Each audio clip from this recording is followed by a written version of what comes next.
Hello, people of grace. For our pastoral connect today, I want to talk about just one verse, Colossians chapter 1, verse 17, which says that in him, in Christ, all things consist.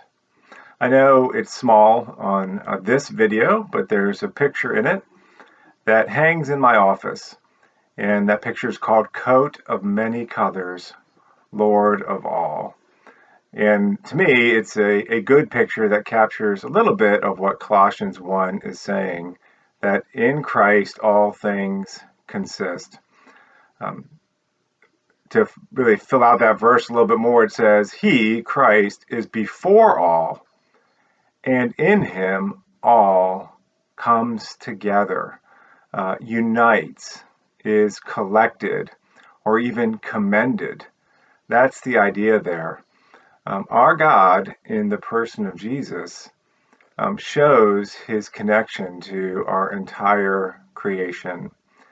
And in Christ, you see the suffering of God, the suffering of the innocent, the righteousness of the person, the triumph of life over death.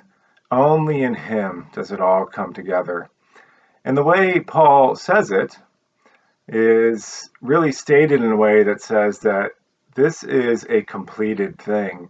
This is what we might call universal, or even, here's a fancy word, ontological, which has to do with the existence of all things, or the being of all things. That Christ is before everything else that exists, and everything that exists only comes together in him. And that tells us that we are only separated from each other and God in our own hearts or in our minds. That Christ has actually changed things, and it is a permanent change. He is the coat of many colors. He is the Lord of all. First and foremost, those who name his name, those who claim to be disciples of Jesus, as Jesus himself says, a student, when he has been fully taught, will be like his teacher. We as the church have to rise above petty divisions, politics, tribalism, and really have a deep sense of connection to the mystery of Christ. As Paul says elsewhere in Colossians, Christ in you, the hope of glory. We're studying parts of the book of Revelation in our sermon series. I hope that you'll join us this Sunday as we look at this a little more deeply, because it really is a revelation of Jesus Christ. It is shocking, but he is the Alpha and Omega. He is the beginner and the ender. Truly, in him, all comes together, and it is a great privilege to be called disciples of Jesus.